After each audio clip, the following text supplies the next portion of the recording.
Estenda sua mão para cá. Jetro, Deus tem levantado nesse país como uma voz de avivamento. Homem apaixonado pelo Espírito Santo, pela unção do Espírito Santo.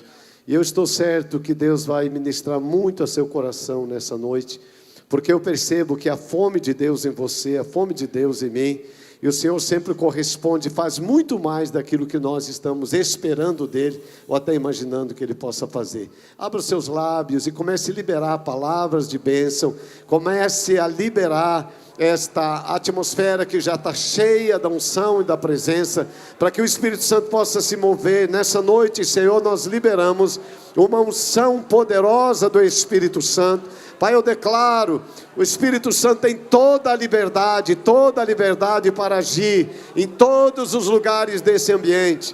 Eu declaro, Pai, o Jetro é escolhido, separado e ungido para ministrar a Tua palavra sobre nós nessa noite, de tal maneira que os nossos corações fiquem encharcados da Tua glória. Pai, eu abençoo a família do Jetro, eu abençoo as igrejas que o Senhor lhe tem confiado, e eu abençoo a sua presença entre nós nessa noite. Ele é bendito porque vem em nome do Senhor, e nós o abençoamos em nome do Senhor Jesus. Amém. Pode sentar, meu irmão, pode sentar, minha irmã. Meu amigo.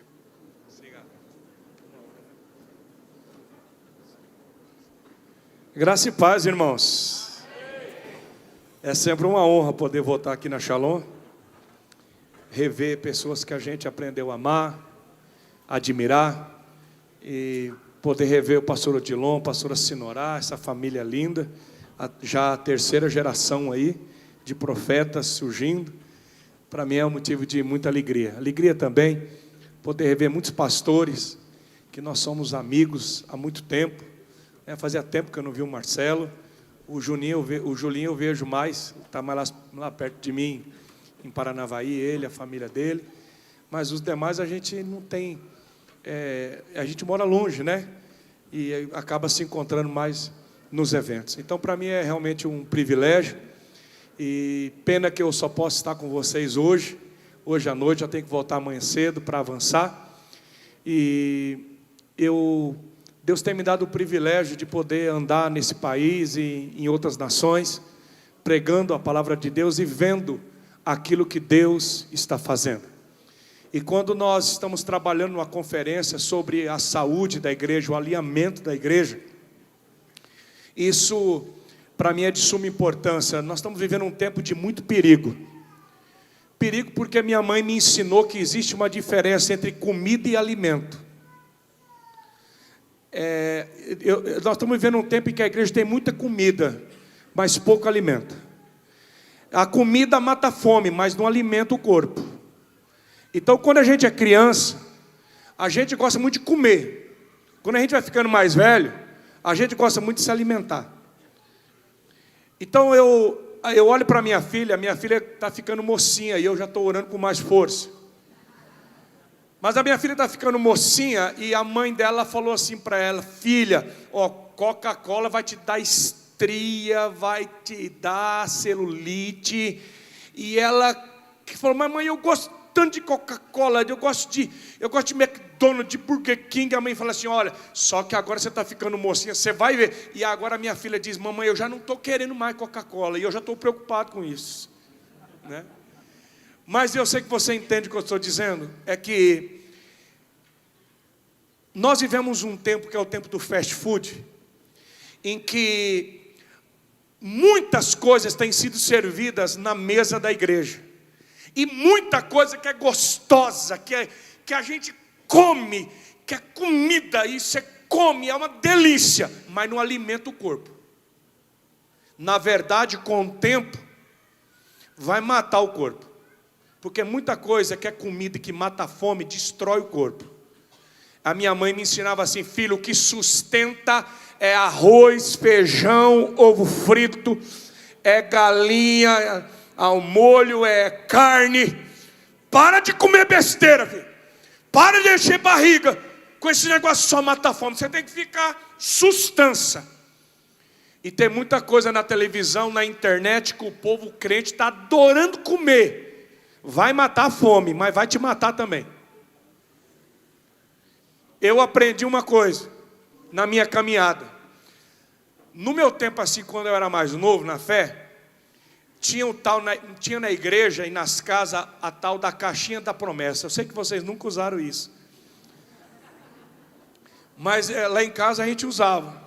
E a caixinha de promessa era uma benção, porque assim, só tinha promessa, né? Por isso chamava caixinha de promessa. Aí a gente acordava cedo, ou estava com muita pressa, a gente dizia, eu quero ver o que Deus vai falar comigo hoje.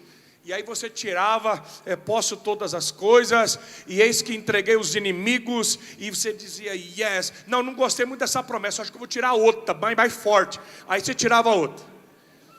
Eu aprendi uma coisa, nós mudamos de caixinha da promessa para YouTube. Porque aí você vai escolher assim uma mensagem que você gosta. Você vai escolher, olha, hoje eu acho que eu estou precisando daquele pregador assim. A internet virou a caixinha da promessa. Não gostei dessa promessa, vou colocar uma outra mensagem. Agora eu aprendi uma coisa, na igreja você não escolhe a tua promessa nem a caixinha da promessa. Aqui você não escolhe o que o teu pastor vai pregar, aqui você não escuta o que você quer ouvir, aqui você escuta o que você precisa ouvir. Então quando a gente fala de remédio para a igreja, eu preciso falar essas coisas para vocês, porque estamos vivendo tempos de perigos, aonde tem muita comida, mas pouco alimento. E eu espero em Deus que essa conferência seja um tempo realmente de alinhamento, um tempo de cura, um tempo de saúde no corpo da igreja. Esse começo de 2019, Deus falou meu coração e nós estamos fazendo com a nossa equipe, e agora tem se juntado muitos pastores. Todo mês nós temos entregado o dízimo do mês em jejum e oração.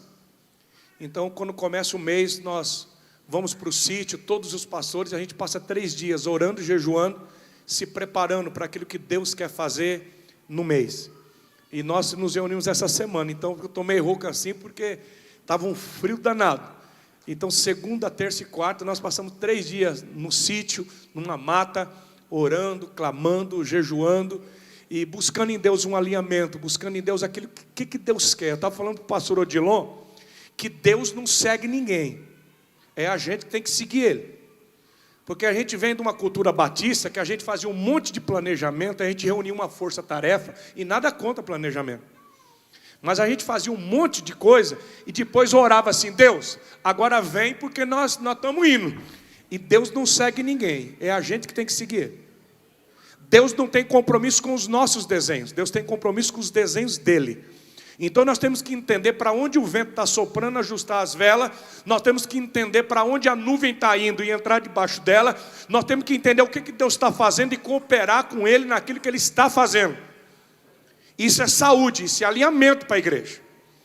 E nesse tempo Deus tem falado comigo, e é o que eu quero trabalhar com vocês nesses próximos minutos, sobre o profético e a paternidade. Diga comigo, o profético e a paternidade. Primeiramente o profético, porque nós estamos vivendo um tempo extremamente profético. A igreja está vivendo um tempo de profecia, porque a igreja da última hora vai se mover debaixo de uma unção profética. O profeta Joel, no capítulo 2, versículo 28, Deus diz, nos últimos dias, diz Deus, derramarei do meu espírito sobre toda a carne, vossos filhos e vossas filhas profetizarão, os jovens terão visões, os velhos terão sonhos, até sobre os meus servos e as minhas servas naquele dia, derramarei do meu espírito, e eles vão profetizar. Diga profecia. A unção que Deus diz que vai derramar nesse tempo é uma unção de profecia. Até os velhos vão ter sonhos, os jovens vão ter visões, os filhos e as filhas vão profetizar. Eu fico cheio de alegria, porque por onde eu tenho ido, eu tenho visto mover de profecia. É uma loucura, porque nós aqui, a grande maioria vem de uma origem batista, e nós somos do tempo em que tinha um regente do cantor cristão. Lembra disso? Era lindo aquilo, não era? O cara fala, a congregação pode escolher mais um hino, 155. Em Jesus, amigo. Eu sabia decor, eu estava aqui cantando e pensando no futebol, porque eu sabia tudo decor. O cara pediu um hino, eu já sabia que hino que era. E nada contra isso, foi um tempo maravilhoso, mas de profético não tinha nada. A igreja, na verdade, a igreja nem falava na profecia, não falava no profético, não falava. Você não ouvia um pastor batista dizer: eu vim aqui hoje e eu vim para profetizar.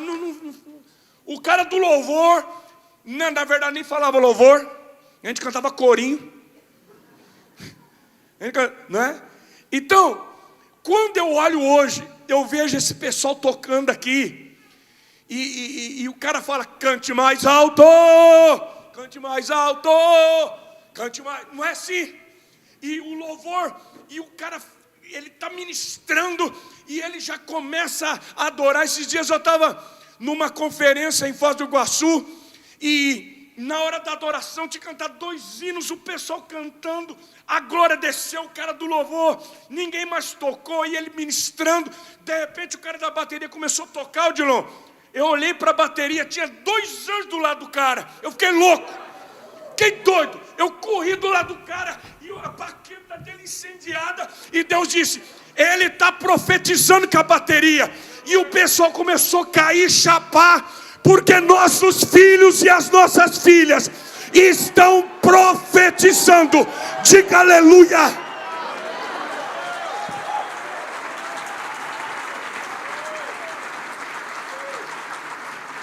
Já tirei a foto mesmo, agora já pode tirar. Agora, vejam bem, Malaquias capítulo 4, 5 e 6, o Antigo Testamento, a antiga aliança fecha com uma promessa. Malaquias diz: antes do grande e temível dia do Senhor, eu vos enviarei novamente o profeta Elias. Diga: profeta Elias. Antes do grande e temível dia do Senhor, eu enviarei novamente a vocês o profeta Elias, e ele fará com que os corações dos pais se voltem para os seus filhos, e o coração dos filhos para seus pais. Do contrário, eu virei e castigarei a terra com maldição. Então vamos fazer uma leitura. O Antigo Testamento termina com a promessa: antes do grande e temível dia do Senhor. Quando que é isso? O arrebatamento da igreja. Lógico que o João Batista, ele vem na unção de Elias, ele prepara o caminho para o Senhor. João Batista vem debaixo da unção de Elias, mas nós sabemos que a igreja desse tempo se move debaixo da unção de Elias. A mesma unção que estava sobre João Batista está sobre a igreja, porque nós estamos preparando o caminho agora para a volta do Messias. Antes do grande e temível dia do Senhor, a unção de Elias está sendo derramada novamente sobre a igreja. Diga glória a Deus. Essa unção profética, essa unção de profecia, esse mover profético, você tem que olhar para o profeta Elias, que é uma outra mensagem. Eu não quero entrar nisso agora. É uma outra mensagem que Deus tem trabalhado muito no meu coração. Vim no avião escrevendo isso. Mas eu quero que você entenda que o desenho da unção que está sobre a igreja, o mover de Deus sobre a igreja, é a mesma unção que estava sobre a vida de Elias. Levanta a sua mão direita para o céu. Diga: eu tenho a unção de Elias. Eu quero que você creia, uma promessa de Deus. Antes do grande e temível dia, eu vou enviar novamente a unção de Elias. E esta unção profética, ela tem uma incumbência. Essa unção profética, ela tem uma finalidade, que é converter o coração dos pais aos filhos e dos filhos aos pais. Senão, não vai ter bênção, vai ter maldição. E é aqui que está o quê do queijo. É aqui que nós vamos trabalhar. Por quê? Porque nós não temos mais, eu penso, que nós não temos mais dificuldade com o profético. Onde a gente vai, as pessoas estão abertas para o mover da profecia, para o mover do avivamento, a busca dos dons, o fluir da adoração, a adoração profética. Onde eu vou, eu vejo pessoas dizendo: nós estamos jejuando, nós estamos buscando, nós estamos chapando. É o mover do Espírito Santo, são sinais e maravilhas, visões, sonhos.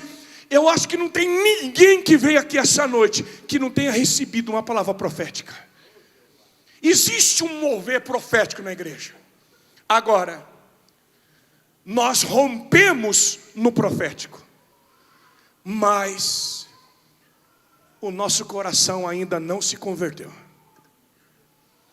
Em que sentido, pastor? O coração dos pais ainda não se converteu ao coração dos filhos. E o coração dos filhos ainda não se converteu ao coração dos pais. Existe na igreja, irmãos,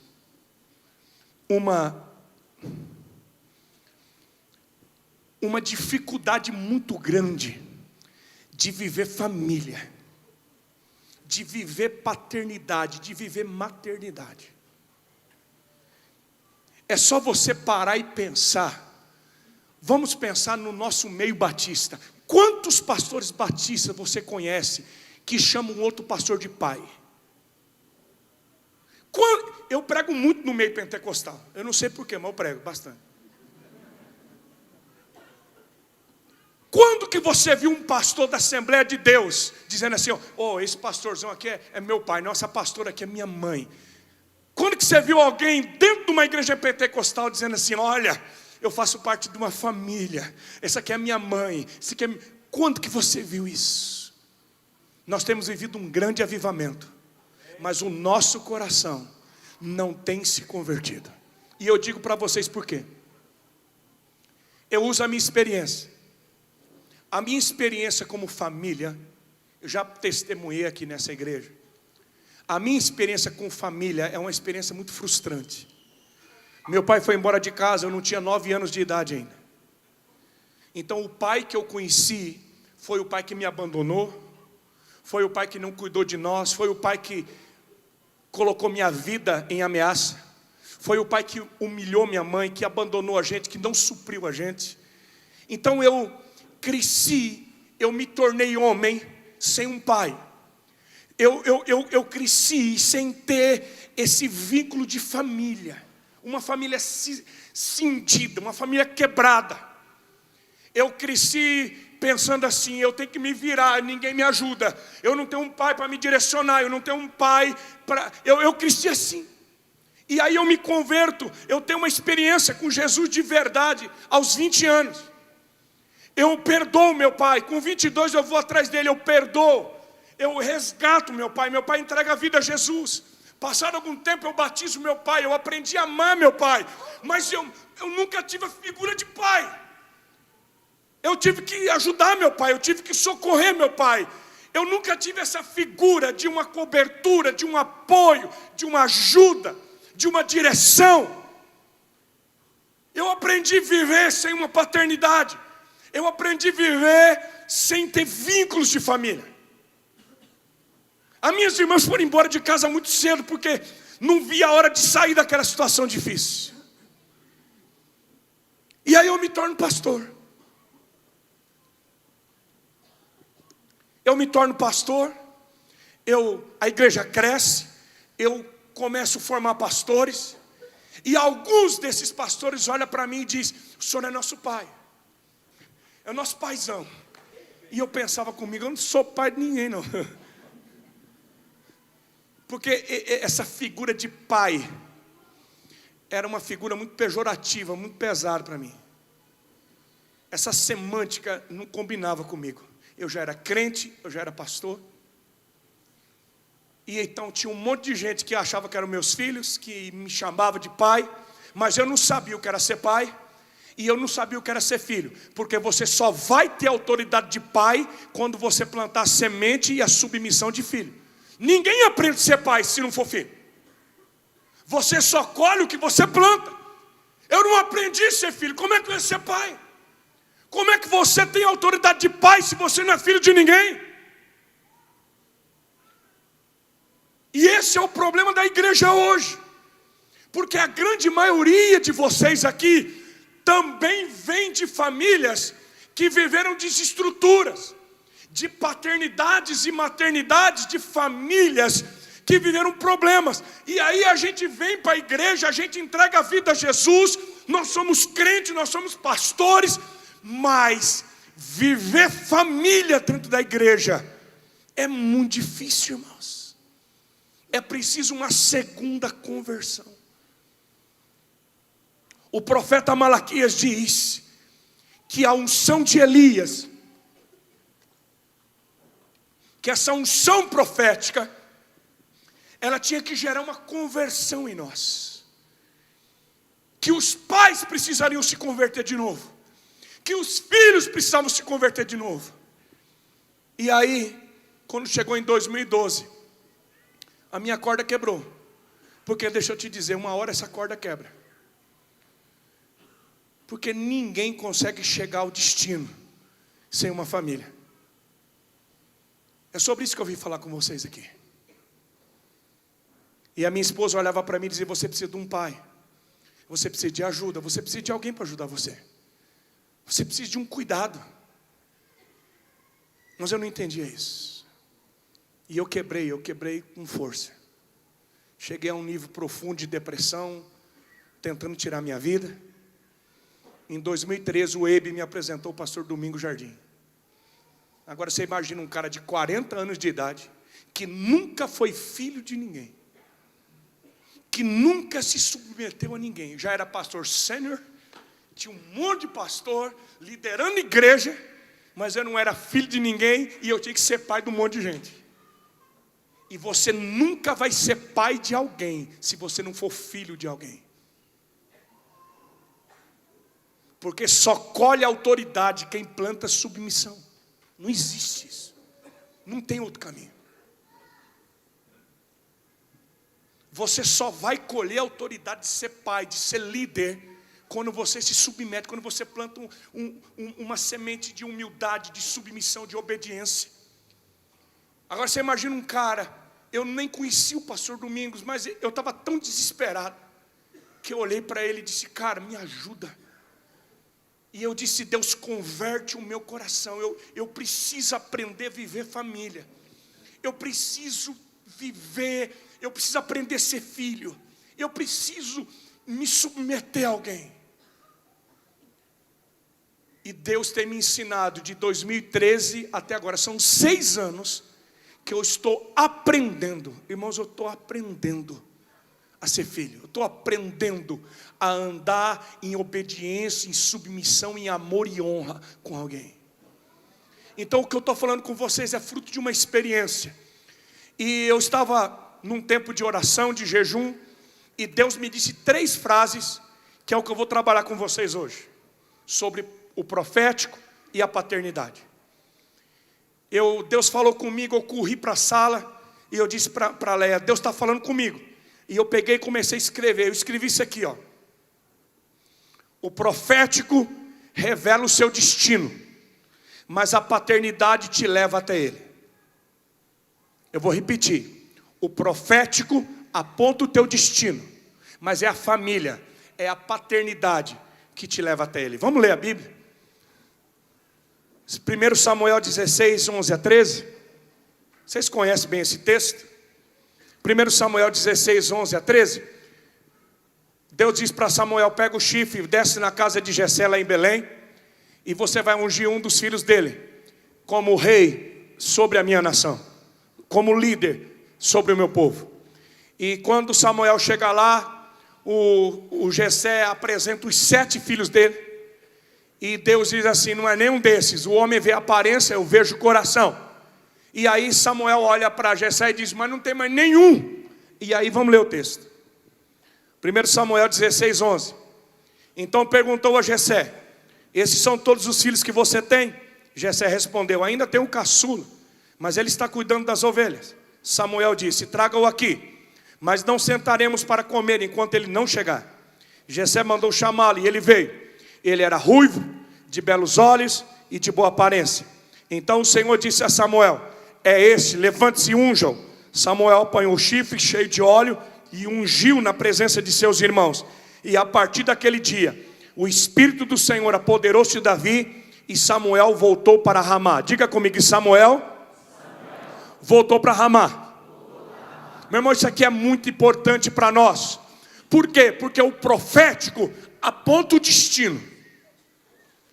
O Samuel diz assim: Davi, o destino é você ser rei. Esse é o destino. O profético aponta o futuro. Você vai ser rei sobre a nação. E Deus manda Samuel, ele unge Davi na frente dos seus irmãos, da sua família. O Espírito do Senhor se apodera dele. E o que Samuel faz? Samuel vai embora. Samuel volta para Ramá. Por que Samuel não leva Davi com ele? Porque quem te prepara para viver o chamado não é o profeta, é a família. Você está me ouvindo? Quem te prepara para o teu destino não é o profeta que te prepara, mas é a paternidade, é a maternidade, é a família. Davi, ele aprendeu que era na casa dele que Deus iria prepará-lo para viver o seu chamado.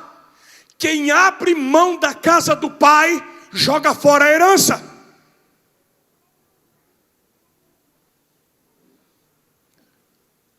Aí você pode olhar para mim, e eu sei que muitos estão me olhando com essa cara aí, assim, sei não, hein, pastor?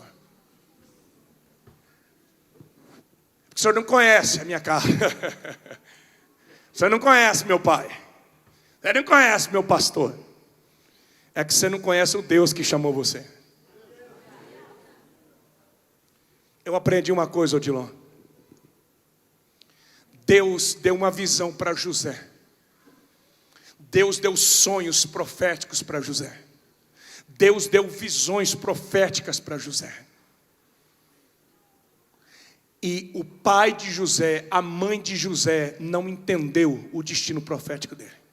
Os irmãos não aceitaram o destino profético dele. Os irmãos de José jogaram ele numa cova. Os irmãos de José venderam ele como escravo. Mas sabe qual é o final da história? O final da história é assim: os irmãos de José prostrados, José chorando, e José olha para os irmãos dele e diz assim: olha, não foram vocês que me venderam, não foram vocês que me enviaram para cá, foi Deus que me trouxe para cá, porque Deus tinha um propósito. Deixa eu dizer uma coisa para você: quando você é fiel no teu chamado, quando você é fiel na tua casa, até os seus da tua família te levam para o teu destino. Até os seus de uma liderança, até os erros de uma paternidade, até as falhas de uma família te empurra para o teu chamado. Hoje eu olho para trás, tudo que meu pai fez comigo, tudo que eu sofri na minha infância, hoje eu olho para trás e digo assim: Deus, o Senhor estava me ensinando, o Senhor estava me forjando, o Senhor estava me preparando. Todas as coisas cooperam para o bem daqueles que temem a Deus, daqueles que têm promessa, daqueles que são chamados. Quantos estão entendendo o que eu estou pregando aqui? Mateus, capítulo 2, versículo 13 a 15. Vai nos revelar algo muito interessante.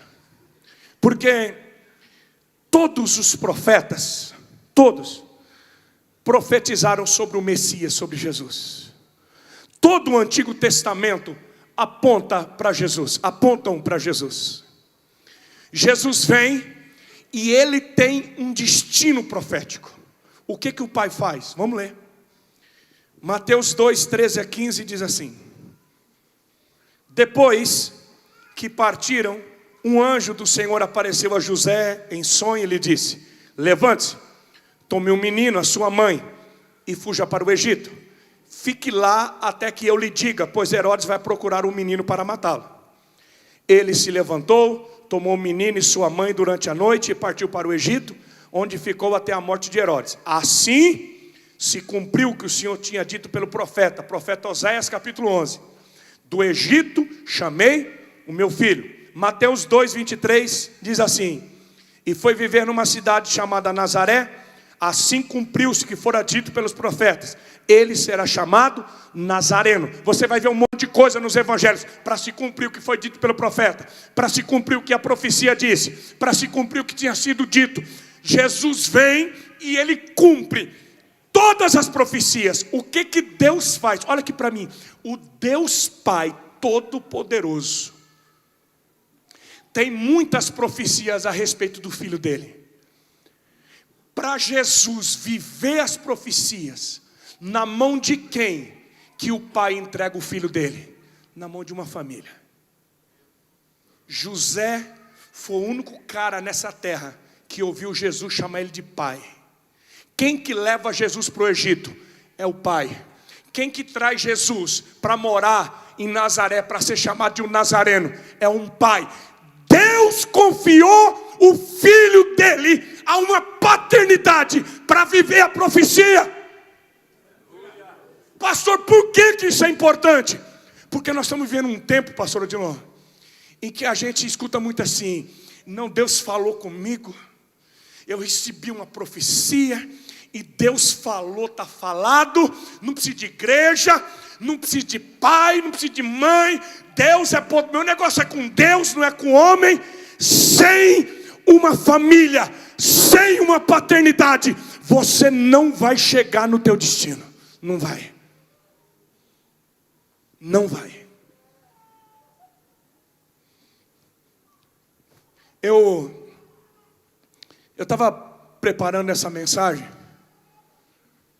Eu estava pensando na minha vida. Eu me lembro de um retiro de jovens, lá no Mato Grosso do Sul. A gente estava num riozinho assim, bem rasinho mesmo, de areia transparente. A gente viu os peixinhos, era um lugar lindo. A gente estava passando o dia. E nós tínhamos uma profetisa na nossa igreja, uma das mulheres mais usadas por Deus que eu conheci. O Senhor já a levou.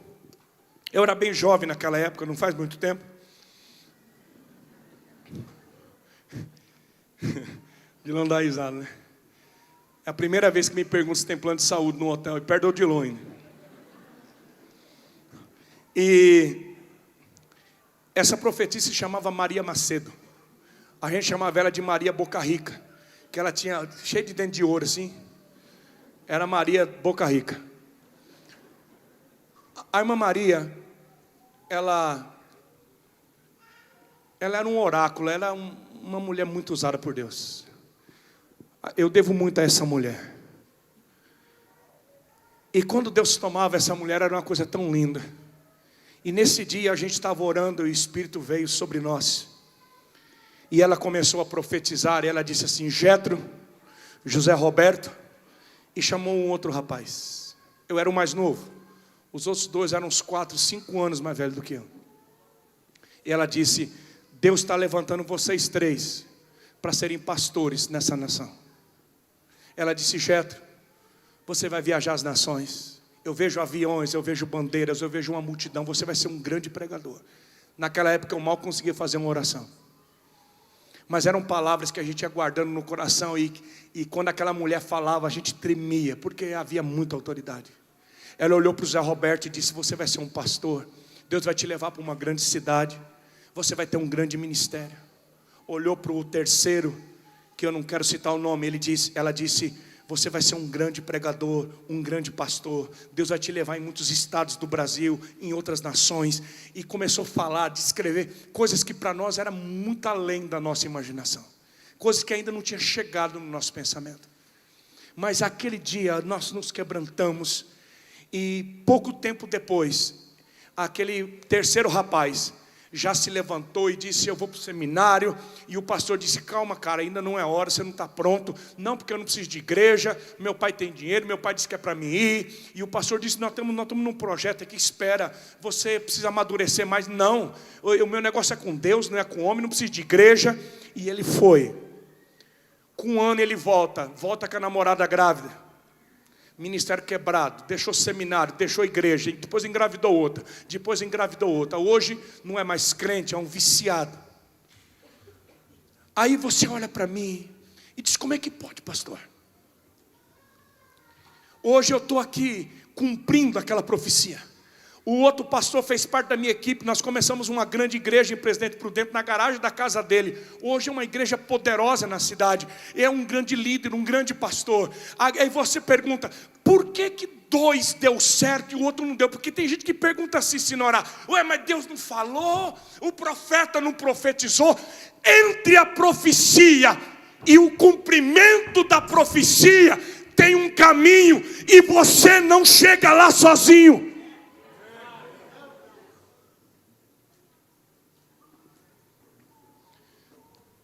Deus disse para 3 milhões de pessoas: eu estou dando para vocês uma terra que emana leite e mel. Eu estou entregando para vocês as cidades que vocês não construíram.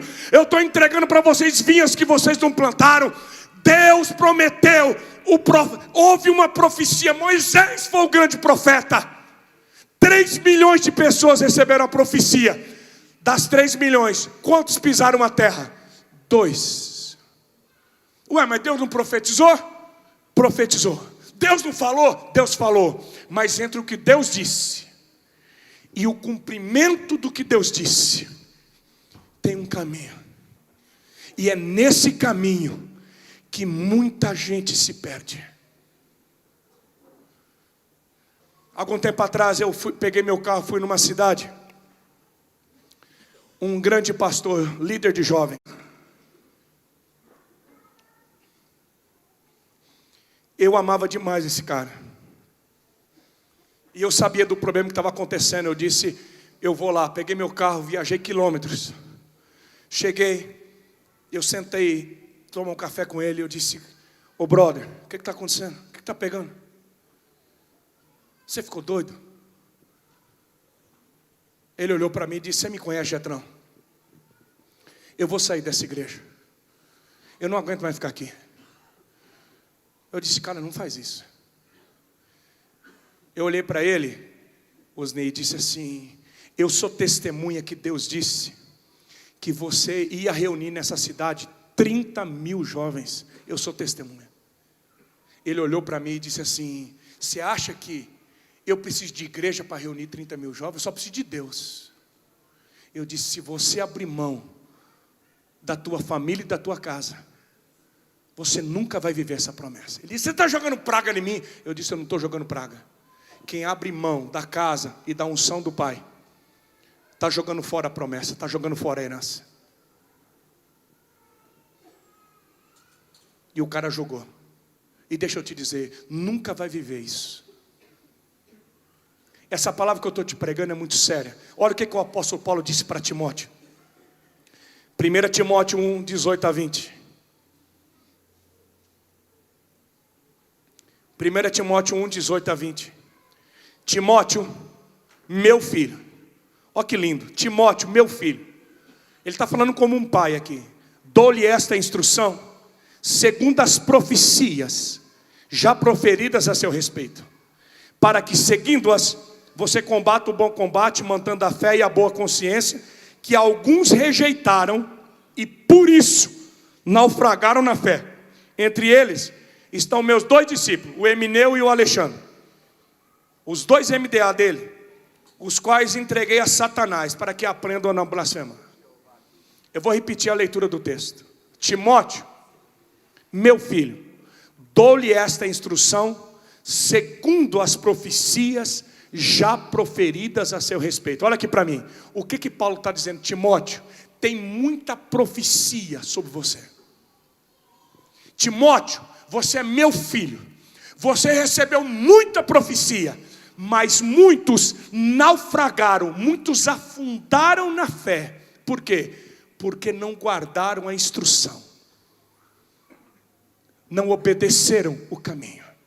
Irmãos, quantos pastores, quantos líderes, quantos crentes estão naufragando na fé, porque não entenderam que não vão chegar no destino sem uma casa, sem uma família, sem um cuidado, sem um zelo, sem uma paternidade. Segundo lugar, o profético aponta a sua posição, mas é o serviço que lhe confere autoridade. Eu vou repetir. O profético aponta a posição, mas o serviço lhe confere autoridade. Irmãos, existe uma diferença muito grande entre posição e autoridade. Existe uma diferença muito grande entre poder e autoridade. O diabo tem poder, mas o diabo não tem autoridade. O que conferiu autoridade para Jesus? O serviço, a obediência. Filipenses capítulo 2, a partir do versículo 5. Só depois de ressuscitado, Jesus diz: toda autoridade me foi dada no céu, na terra e debaixo da terra. Por que Jesus recebeu autoridade? Paulo diz: haja em vós, irmãos, o mesmo sentimento que também houve em Cristo Jesus, que sendo Deus não teve por usurpação ser igual a Deus, mas esvaziou-se, tornando-se semelhante aos homens, e sendo achado na forma de homem, ele se tornou servo, sendo obediente. Obediente o quê? Obediente até a morte, morte de cruz.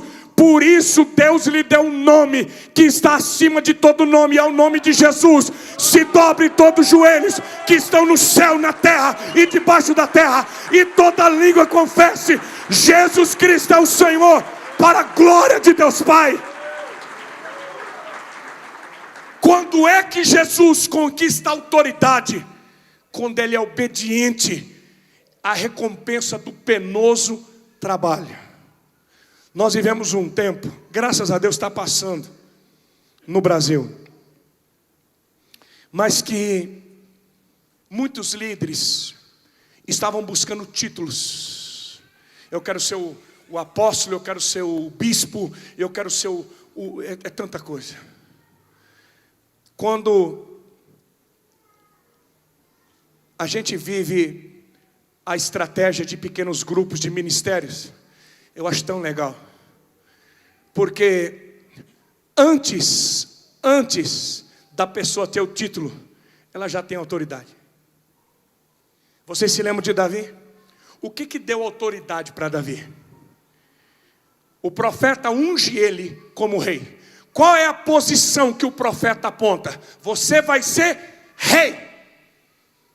O profético aponta a posição. Você vai ser o líder, você vai ser o rei. Para onde que Davi vai? Para o trabalho. Ele vai atrás das malhadas.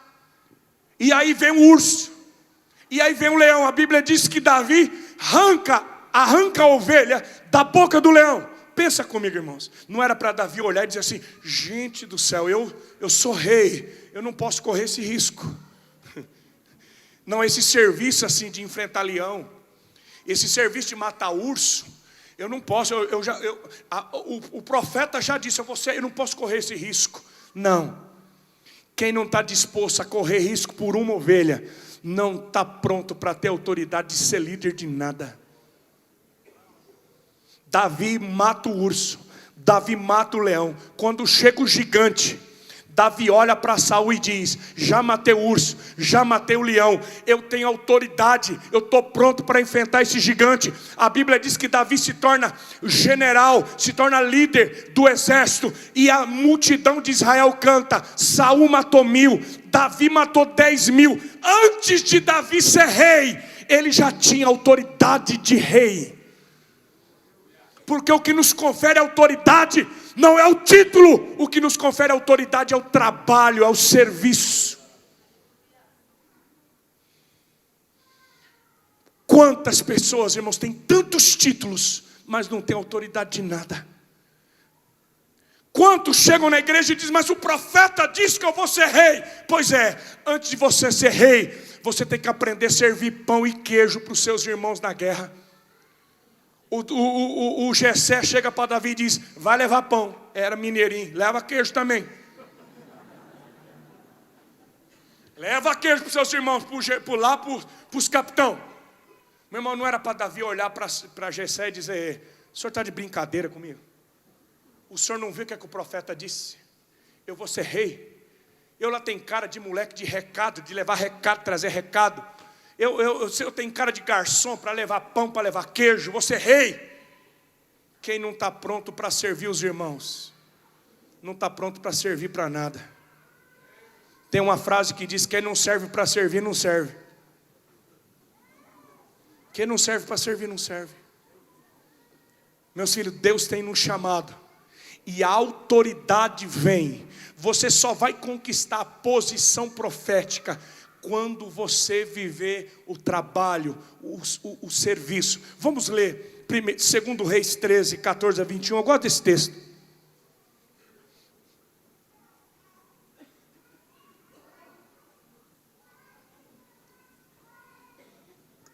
Segundo Reis, capítulo 13, a partir do versículo 14. Os arameus, o exército da Síria, está atacando Israel, e o rei Jeoás fica desesperado. O profeta Eliseu já está doente, está morrendo, mas o rei vai atrás dele. Vamos ler. Ora, Eliseu estava sofrendo da doença da qual morreria. Então Jeoás, rei de Israel, foi visitá-lo, e curvado sobre ele chorou, gritando: meu pai, tu és como os carros e os cavaleiros de Israel. E Eliseu lhe disse: traga um arco e algumas flechas. E ele assim fez. Pega o arco em suas mãos, disse ao rei de Israel. Quando pegou, Eliseu pôs suas mãos sobre as mãos do rei e lhe disse: abra a janela que dá para o leste e atire. O rei o fez, e Eliseu declarou: esta é a flecha da vitória do Senhor, a flecha da vitória sobre a Síria. Você destruirá totalmente os arameus em Afec. Diga comigo: totalmente. Meu irmão, observe bem, a profecia é: você vai destruir totalmente, completamente. Vamos seguir. Em seguida, é o segundo ato. Em seguida, Eliseu mandou o rei pegar as flechas e golpear o chão. Ele golpeou o chão 3 vezes e parou. O homem de Deus ficou irado com ele e disse: você deveria ter golpeado o chão 5 ou 6 vezes. Assim iria derrotar a Síria e a destruiria completamente. Mas agora você a vencerá somente 3 vezes. Então Eliseu morreu e foi sepultado. Ora, tropas moabitas costumavam entrar no país. Até aí tá bom. Olha aqui para mim. Vamos entender o texto. O rei Jeoás vai atrás do profeta, do profético. E o profético tem o poder de abrir uma janela para o teu futuro. O profeta abre uma janela para o amanhã. O profeta Eliseu diz: abre a janela e atira uma flecha para o leste. O rei Jeoás, olha a profecia: assim diz o Senhor: esta é a flecha da vitória contra a Síria. Você vai destruir completamente o inimigo. Aleluia, é manto, é xarabacá, é alegria. Olha que profecia: você vai acabar, você vai conquistar a cidade. Eu estou entregando a cidade na tua mão. Eu estou entregando o inimigo na tua mão. Você vai ter vitória completa, aleluia. Aí o profeta diz: pega o arco agora e fere a terra. O rei Jeoás pega o arco e para. O profeta Eliseu está doente, mas continua nervoso. A Bíblia diz que o profeta Eliseu fica louco, fica bravo. Fala: mas você é um cabeçudo. Por que você feriu só 3 vezes? Eu não mandei parar. Parou por quê? Por que parou? Por que você não continuou ferindo a terra? Por que você não feriu 5, 6, 7, 8, 9, 10 vezes? Preguiça. Não, Deus já deu a vitória. Não, o profeta já profetizou. Deixa eu te dizer, entre a posição e a autoridade, a conquista, tem um caminho. E esse caminho vai exigir sangue, suor e lágrima.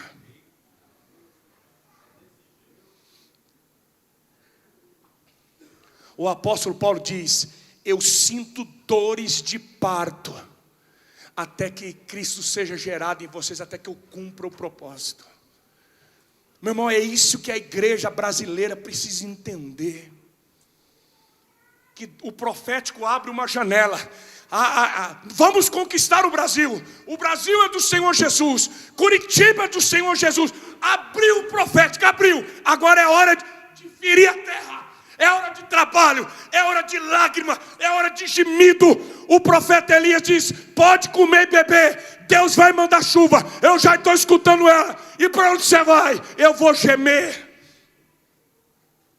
Coloca a cabeça no meio das pernas. Era a posição que as mulheres judias davam à luz às suas crianças. Aqui, ó. Ué, mas não profetizou que vai mandar chuva? Profetizou, e agora? Agora é gemer para a chuva vir. É nessa parte que a igreja está errando. É na parte de orar fervorosamente. É a hora de ferir a terra. É na hora da conquista. A tua autoridade não é fruto do profético. A tua autoridade é fruto do trabalho. Eu termino hoje.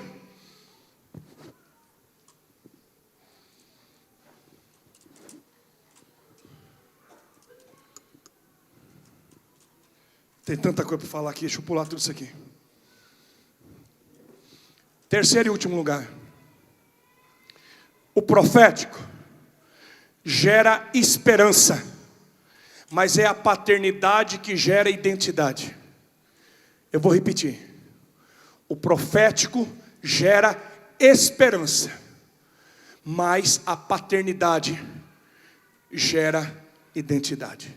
Vamos ler 2 textos para terminar. 1 Samuel 17, 55 a 58.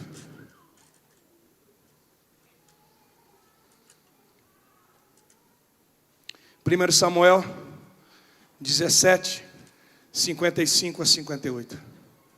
Quando Saul viu Davi avançando para enfrentar o filisteu, perguntou a Abner, o comandante do exército: Abner, quem é o pai daquele rapaz?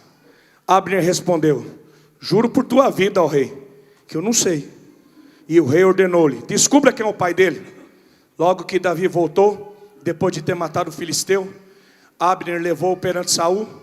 Davi ainda segurava a cabeçona de Golias. E Saul lhe perguntou: de quem você é filho, meu jovem? Respondeu Davi: sou filho de teu servo Jessé, de Belém. Isso aqui é lindo, irmãos. Depois de uma grande vitória, depois de uma grande conquista, Davi já tinha matado o urso, o leão, e estava com a cabeça do gigante. Quem é seu pai? Quem é sua família? Davi poderia dizer: olha, já fui ungido, consagrado, profetizado. Eu vou ser rei, o profeta Samuel já me ungiu, eu tenho profecia. Não. Davi sabe quem ele é. Eu sou filho de Jessé. A minha casa é em Belém. Eu sei quem eu sou. Nós estamos vivendo um tempo, irmãos, em que muitas estrelas errantes têm aparecido no Brasil, na internet, dentro da tua casa. E você tem que perguntar assim: de quem você é filho, meu jovem? Porque quem não tem pai não tem destino.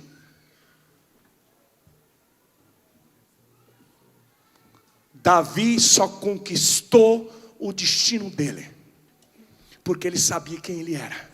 Ele tinha uma casa, ele tinha uma paternidade, ele tinha um pai. Nós estamos vivendo uma confusão hoje. João 1,45.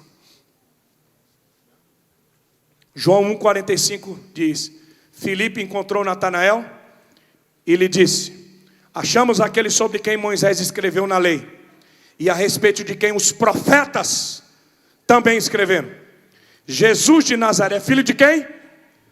Filho de quem? Filho de José.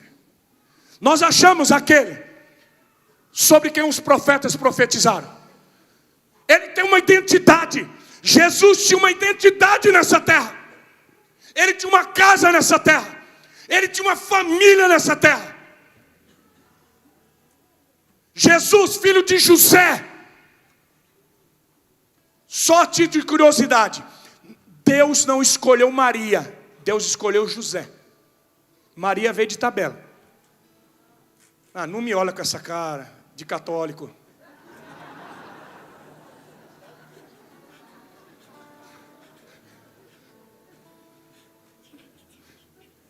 A gente ama Maria, não tem jeito, né?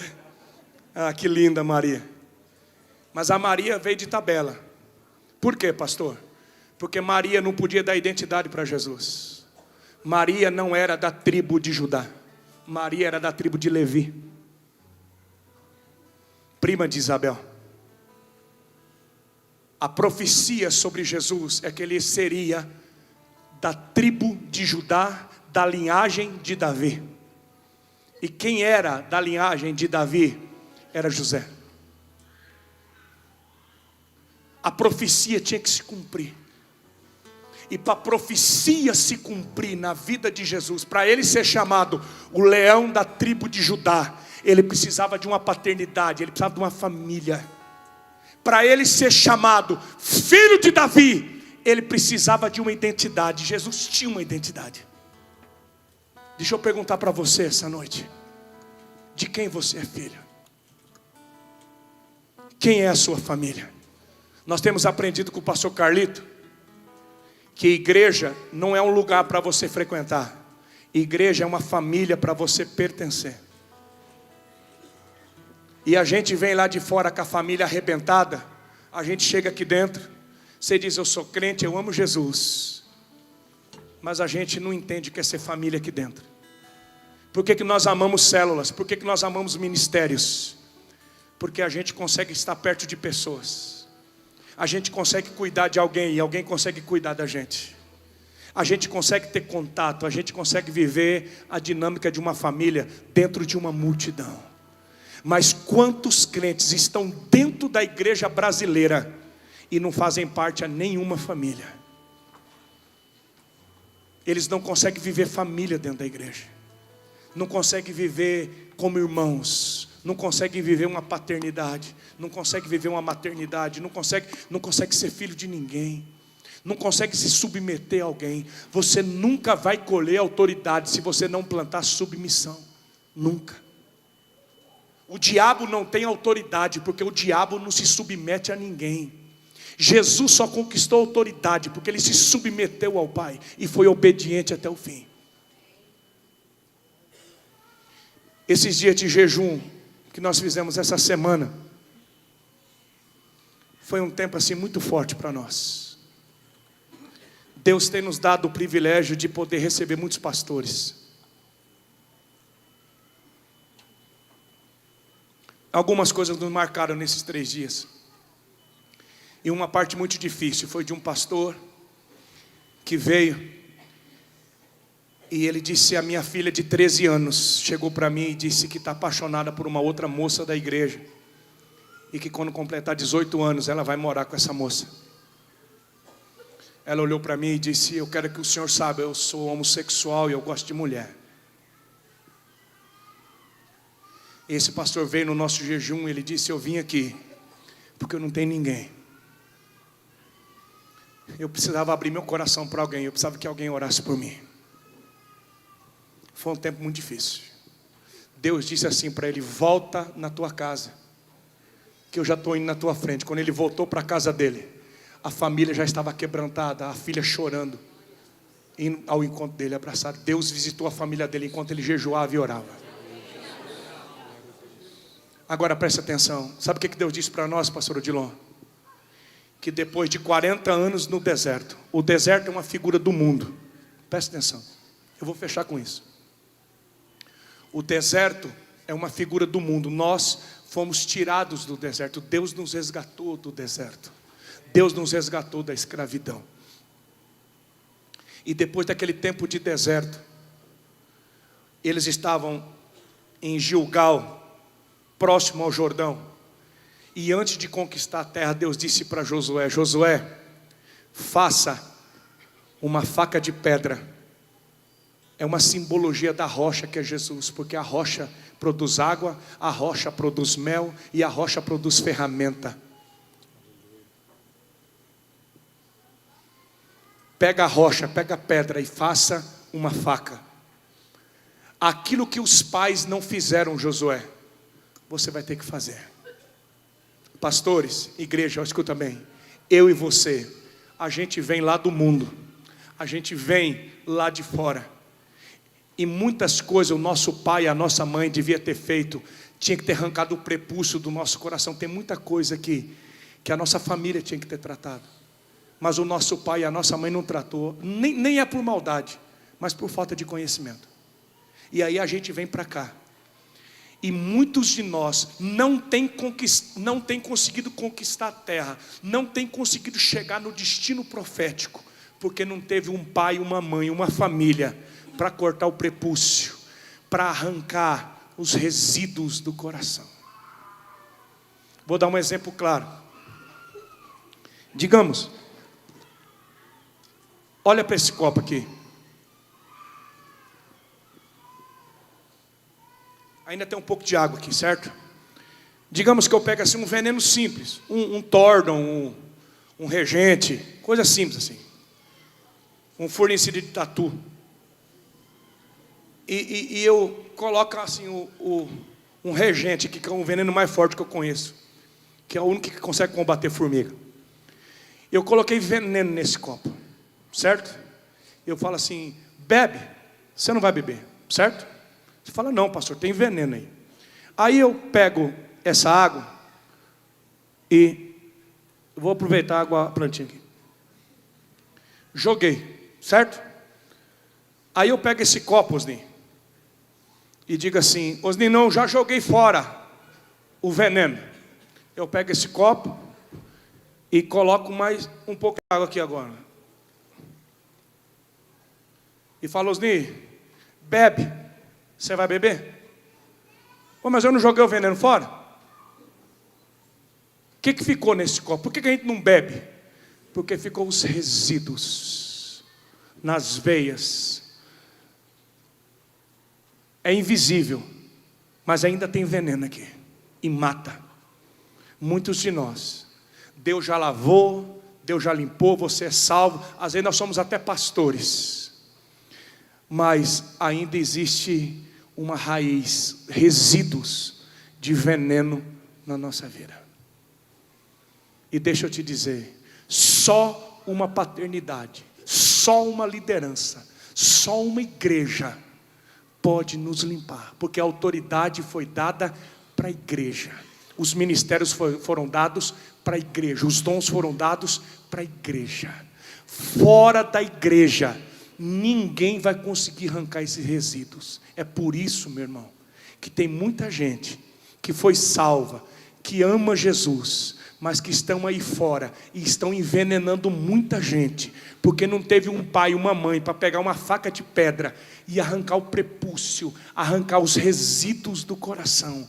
E essas pessoas ainda estão envenenadas,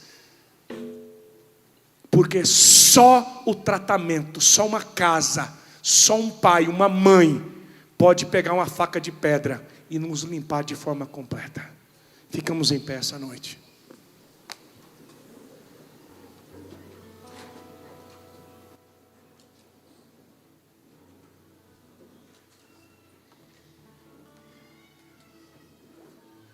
Eu só tenho hoje para estar ministrando vocês.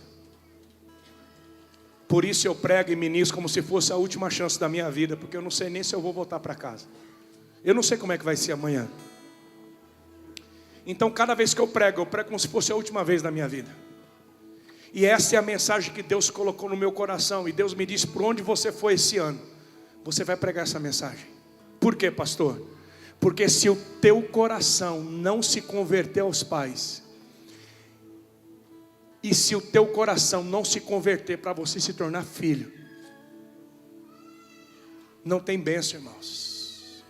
Você pode mover no profético, você pode ter recebido promessa nos 4 cantos da terra, você pode ser uma pessoa cheia de promessa, cheia de profecia, você pode ter muito dom, mas sem uma referência, sem uma paternidade, sem uma família, você não vai chegar onde você precisa chegar.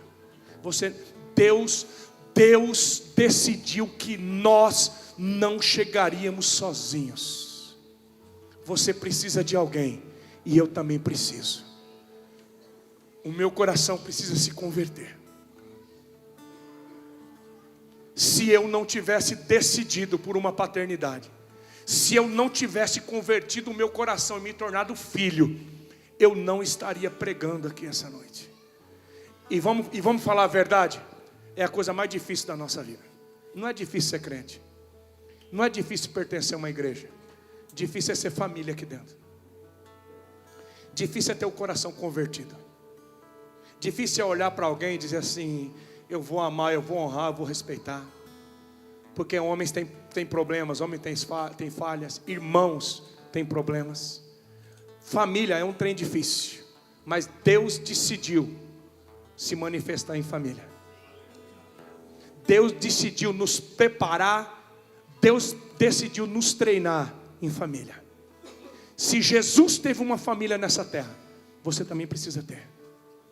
Nosso coração precisa se converter essa noite.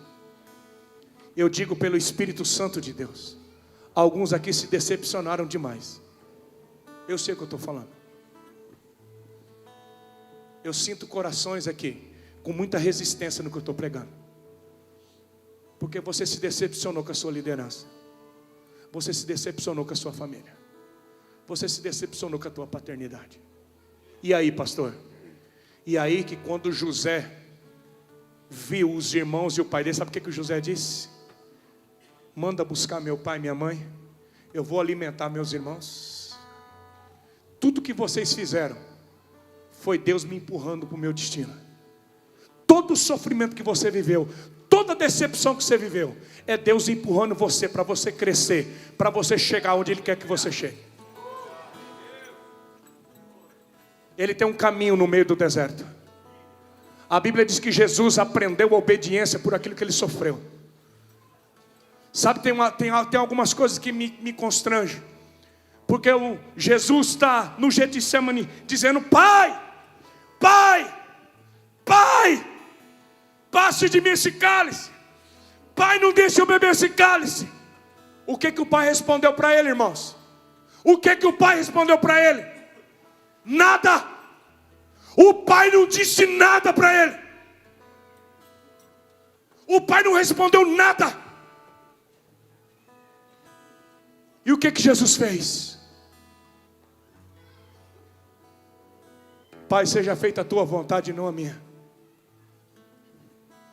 Pai, eu não estou entendendo o teu silêncio. Quando você não entender, apenas obedeça.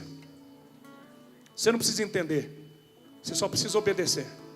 Ah, não estou entendendo o que Deus está fazendo. Você não precisa entender, você só precisa obedecer. Porque se você obedecer, Deus vai honrar você e vai te dar autoridade. Porque tem muita coisa que o pai faz que a gente não entende. Tem muita coisa que acontece na família da gente, na igreja da gente, que a gente não entende. Tem coisas que os filhos fazem que a gente não entende. Tem coisas que os pais fazem, a gente não entende. Eu não quero saber o que ele está fazendo, eu quero saber o que eu vou fazer. Porque José decidiu ser fiel àquilo que Deus tinha no coração dele. A tua decisão não depende dos outros, a decisão depende daquilo que está no teu coração. Feche os seus olhos, por favor. Eu sei que essa é uma mensagem difícil, mas Deus precisa trazer saúde na igreja. Nós precisamos de uma segunda conversão. O teu coração precisa se converter de novo. Deus está derramando uma unção profética sobre o Brasil, mas nós precisamos converter nosso coração debaixo dessa unção. Você tem recebido muita profecia, mas para você viver o teu destino, você precisa de uma casa, você precisa de alguém. Você não vai conseguir sozinho. Quem é o seu pai, jovem? A que família você pertence? Aonde que Deus colocou você para você ser treinado? Em que família Deus colocou você para você viver teu destino? Deus não errou você quando chamou você para essa família. Ele quer preparar você, Ele quer enviar você. E na hora certa, quando Deus quer colocar Davi no trono, não tem Saul que impeça. Ninguém pode impedir o que Deus tem na tua vida, só você mesmo. Só você. Senhor Deus, eu queria pregar tanta coisa aqui hoje. Eu queria falar tanta coisa, Deus. Mas eu tenho convicção que é isso. O que eu recebi do Senhor é o que eu estou entregando para esse povo. O Senhor está trazendo um novo tempo sobre a Shalom, Senhor. É um tempo em que o coração dos pais estão se voltando para os filhos, e o coração dos filhos estão se voltando para os pais. Meu Pai, traz um alinhamento nessa liderança. Traz um alinhamento, Senhor, no meio das igrejas aqui representadas. Meu Pai, ó Deus, converte o nosso coração. Ó Deus, tira as barreiras. Meu Pai, quantas vezes nós nos decepcionamos como líderes, como pais, como pastores. Quantas vezes a gente tem vontade de sumir, de ir embora, de dizer não, não vale a pena. Mas o Senhor é um Deus que não desiste da gente.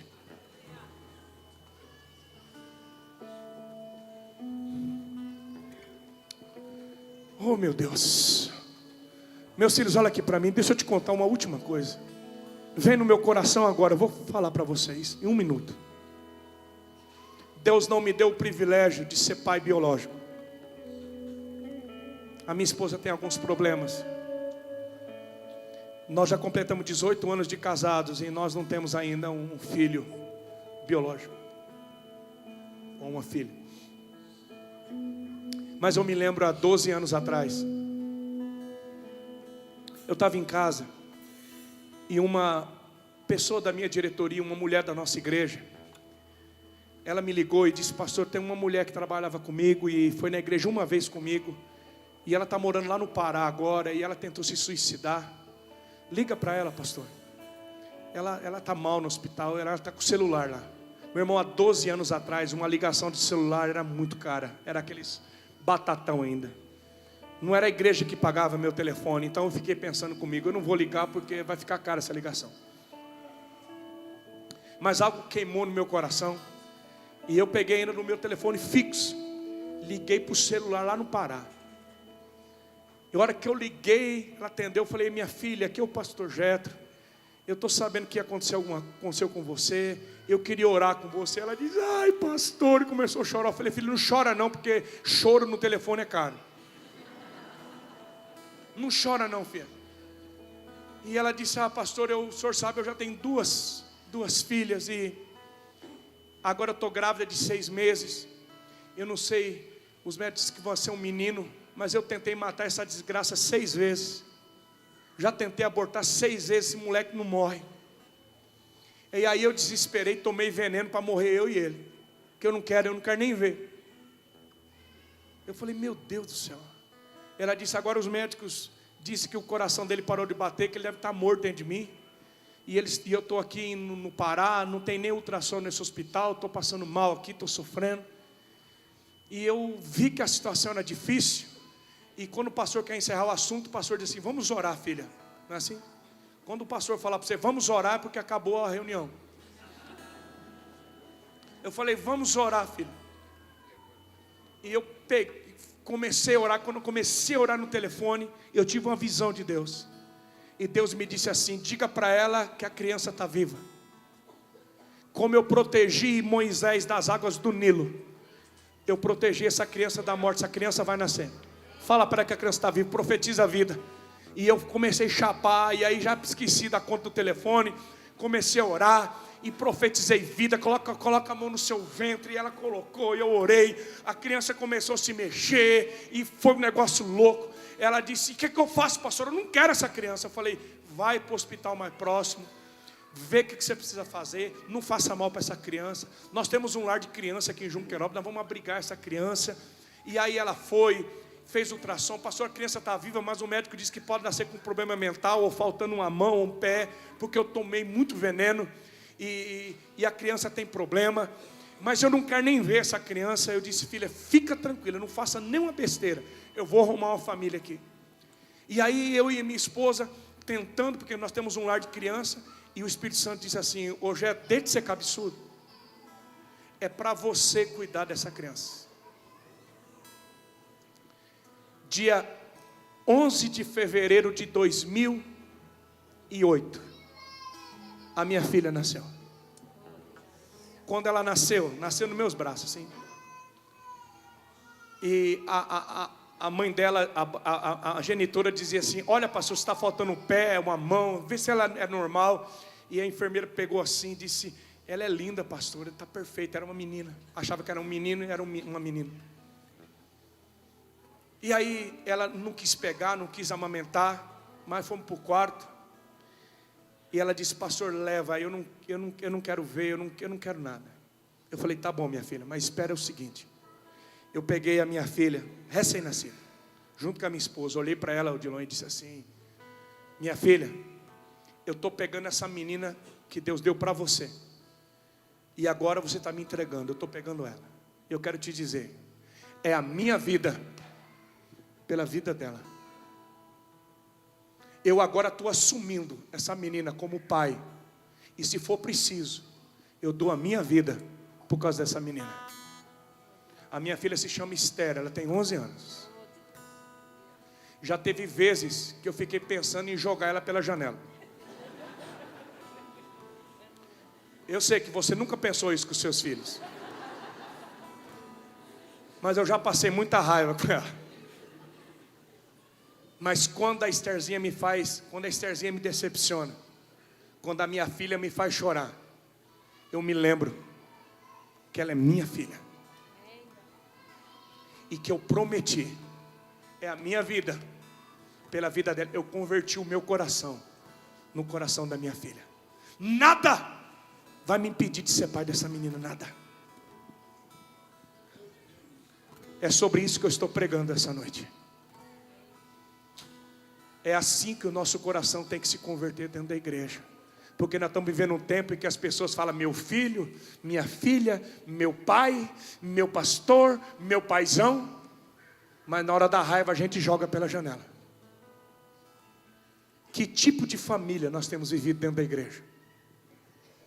Que tipo de conversão o nosso coração tem tido de verdade? Agora nós vamos orar.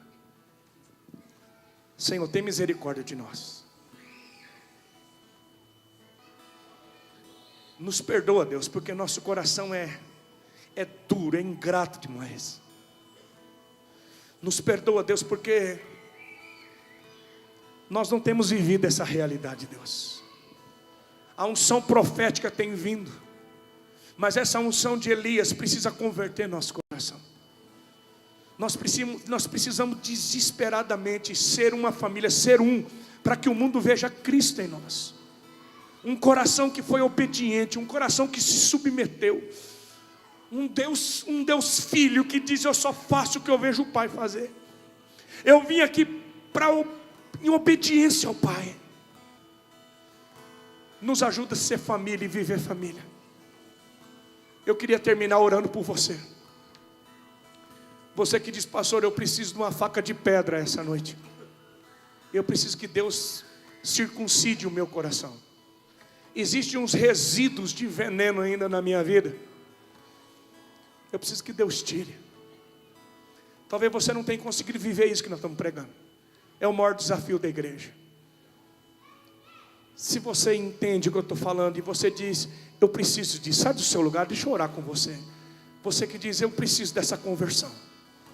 Eu preciso que Deus limpe o meu coração. Eu preciso voltar novamente a viver uma paternidade. Eu preciso aprender a ser filho. Eu preciso aprender a ser filho. Eu preciso aprender a viver família na igreja. Talvez você disse: não quero mais saber de célula, eu não quero mais saber de igreja. Olha, pastor Odilon, me deixa na cadeira, pastor. Eu quero ser crente dessa igreja, mas eu não quero me envolver mais com nada. Me deixa quieta, pastora Sinorá. Me deixa no meu lugar. Olha, para mim chega. Deus está dizendo: não chega não, porque você ainda não cumpriu o teu chamado. Não chega não. Não chega, porque você ainda não chegou onde Deus quer te levar. Não chegou. Deus tem um destino para você. Deus fez promessa na sua vida que ainda não se cumpriu. Por que você está querendo desistir do teu chamado? Por que você está querendo fugir da sua casa?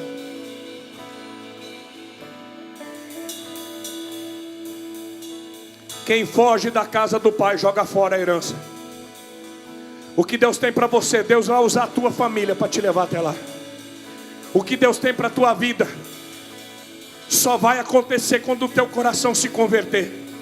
Quando você dizer: eu preciso de alguém para me ajudar, eu preciso de alguém para me ensinar, eu preciso de alguém para interceder por mim, eu preciso, para eu ter autoridade, eu preciso me submeter a alguém, para eu colher autoridade, para eu colher uma paternidade. Você só vai ser pai e ser mãe quando você aprender a ser filha, quando você aprender a ser filho. Pai, começa comigo hoje, porque esse é o grande desafio do meu coração. Senhor, eu estou aprendendo a duras perdas o que é ser um filho. Eu estou aprendendo a ser pai. Meu Pai, mas eu queria te pedir, derrama uma unção hoje, como o Senhor derramou através da vida de Elias. Oh meu Pai, oh Deus, derrama uma unção. A tua palavra diz que nesses últimos dias o Senhor derramaria do teu Espírito sobre toda a carne, e os nossos filhos e as nossas filhas profetizariam. Senhor, é tempo de unção, é tempo de profecia, mas é tempo de conversão. O mundo só vai ver Cristo em nós quando nós vivemos uma família dentro da igreja, quando o nosso coração for um em Deus. Pai, eu quero repreender agora toda mentira. Eu tomo na minha vida agora, na autoridade do Espírito Santo, eu pego uma faca de pedra agora e eu libero sobre a tua vida um tempo de circuncisão agora. Que essa conferência venha ser um tempo em que Deus circuncide o teu coração. Que Deus tire todo o prepúcio, que Deus tire todo o resíduo, toda mentira, todo veneno, toda raiz de amargura, toda tristeza, toda amargura. Que Deus limpe o teu coração.